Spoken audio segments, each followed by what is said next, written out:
This video has been sponsored by Mustard Delivery. Make sure that you use the code 3-in-1 Mustard for your very own 3-in-1 mustard, which comes with mayo, pink sauce, and mushroom juice. We may or may not have forgotten the mustard when conceptualizing it, but you're still gonna buy it, you little mustard gremlin.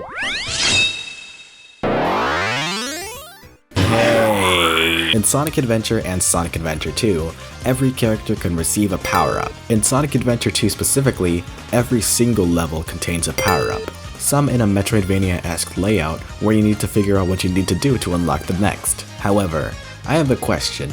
Is it possible to go through every level in each story without grabbing any power-ups? And if not, how many levels can be completed? Let's find out. If you thought City Escape wouldn't be any different, then you're entirely wrong. It's been so long since I started a new save. Anyway, yeah, it's completely normal. And so is Wild Canyon and Prison Lane. Metal Harbor is my personal favorite Sonic stage, but my sister said it's her favorite, so I have to pick something else. Reaching the Lightspeed Dash upgrade area is our only way to progress, as when we jump onto this roof, we can spin dash, jump, and barely land in the next area, avoiding light dashing. At the end of this runway is another trail of rings, but under the ledge is a rocket that skips the trail completely. Would you believe me if I said that was it? It is. Green Forest isn't the tutorial for the light dash, so obviously it's not going to require it as hard. Therefore, this one is very, very easy.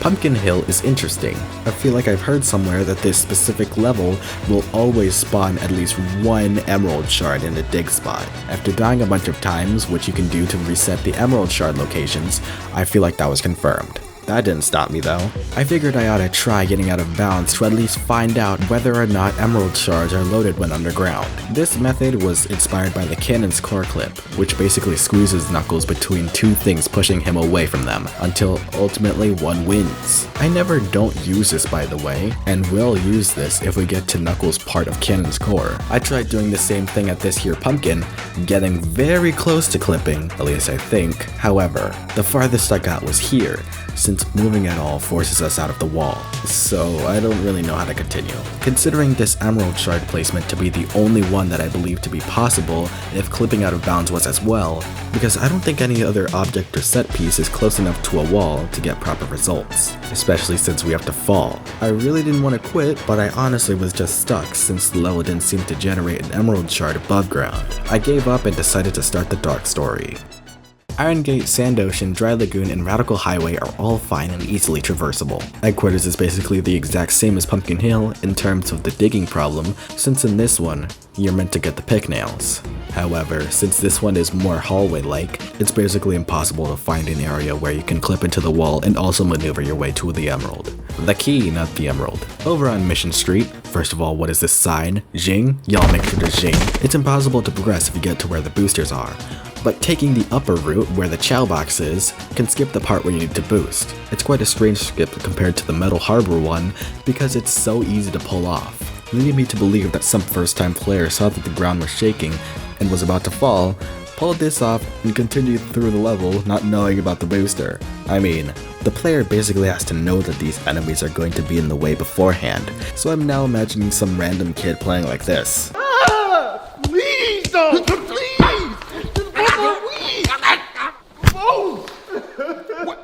This jump later in the level looks very similar to the one from the booster section before, but you can just jump it by using the falling platform while it's falling. But this next jump is a little shy, and by a little I really mean a little. Without the boosters, we can't continue Mission Street. Aquatic Mine is another Knuckles stage, and it is possible considering that it doesn't require you to get the shovel claw because it already assumes you have it. It doesn't need to force all the emeralds to be underground. That's why Aquatic Mine is the GOAT. The next stage after that is Route 101, but it's a cart level, so upgrades aren't even used in it, so there's no need to even do it.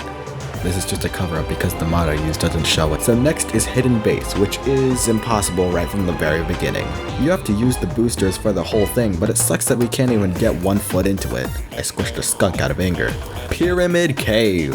It holds my #1 favorite power-up, the Bounce Bracelet. You know, the game never even requires you to use it. Even when you receive it, it's easily skippable. So this is one of the few optional power-ups, I guess, and the only one that's on the main path. When I passed by it though, my game crashed. This probably isn't tied to the power-up though, because I still don't have the lightspeed dash. This wall is so easy to pass by it had to have been known by the devs, and the one before it is even easier since you can just home in on the golden beetle. Death Chamber is unfortunately in the same boat as Hidden Base, since I need to grab the hammer gloves before I can even make it out of the first room. Eternal Engine. Just like the Mechless Tales video, these pulleys are the death of the run. Meteor Herd is just as easy as Aquatic Mine for the same reason. Crazy Gadget. Remember when I said I had to choose a new favorite Sonic stage? Well, this is the one. The level introduces the flame ring. Everything is normal until that room. Unfortunately, I can't at all find a way to get past it. I checked speedrun.com for any confirmation. When I looked at the world record, I saw that it actually is possible to pass that room without the use of any power-ups. But that seems a bit high for my skill level. I don't know what to call this though. Even though it is possible, I don't really like just outsourcing this trick. I'm just gonna give it an N/A. Final Rush. Remember when I said that the game never requires you to use the bounce bracelet? I did mean it. Sure, these crates are in the ground, and some will consider that a problem only remedied by the bounce bracelet, but only left-brain people will use some ingenuity. Actually, people use 100% of their brain, so there's no such thing as a left-brain person. There may be an invisible wall in our way preventing us from going around, but it's not long enough. It took me a ton of tries and probably all of my lives, although I can't see them, to spin dash jump my way over to the next area, which unfortunately landed me on the lower path, but it's fine. Later in the level, we encounter the same setup, which can be avoided with the same trick. It's a lot easier to pull off because the room after it is much wider than before. That one only had 3 tiny hallways. With that slightly anticlimactic ending, we can go back to the dark story. Skipping Lost Colony's booster is as easy as pie, but the part after it is too far to clear, so no perfect Eggman run. Weapons Bed, geez, why does Eggman have so many stages? Weapons Bed is very quickly impossible because of the metal crates. And another question, why does Eggman's mech step toe first? It's so elegant. Security Hall has a 5-minute timer on it, but it's still pretty easy, even though most of the Chaos Emeralds spawn in the safe super often and I ran out of lives. You know, I wanted to make a trifecta joke here by ending it with, and the game crashed, but it turns out that it didn't. The reason I say turns out is because I Mandela affected myself into thinking that it did, and I don't even know how that happened. I don't want to lie to you though, so the joke is bland now. White Jungle brings the lightspeed dash and I'm laughing now. Skyrail, my favorite Shadow level, but it doesn't require any of the 1 power-ups Shadow receives during the game, like in the slightest. I did completely miss the goal ring though, so that's fine. Medspace. I'm using this required power-up as an excuse to not go any farther. With a level as blunt as this, I don't think you can blame me. Cosmic Wall doesn't let us get any farther than the first jump. Because of the low gravity, we're meant to use the boosters, but since we don't have them, we can't go any farther. This makes me look like a short kid peeking over the counter to see what mom is making. Except in this simile, I'm not even peeking my eyes or even my forehead. I'm just jumping. Final Chase. Arguably Shadow's worst level, and it's not even that bad. As I mentioned in Skyrail, Shadow is dealt the short end of the stick in terms of power-ups. He never needs to use any. So again, this is an anticlimactic ending to the dark story.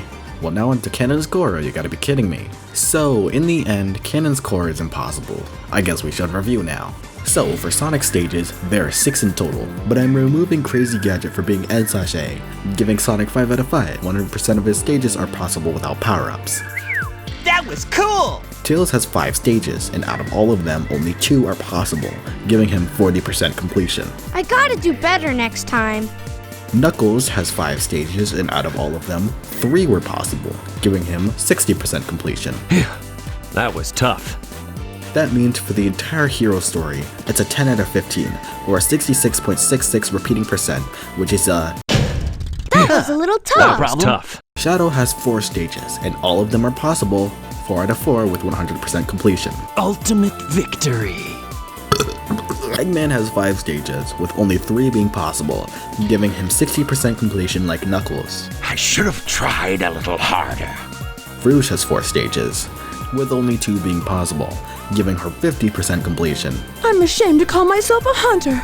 That means for the dark story, it's a 7 out of 13, or 54.8%, which is an... I'm ashamed to call myself a hunter. That story is 0 out of 1, which is also an... Master! Alright now, like and subscribe or else you'll never wake up on time.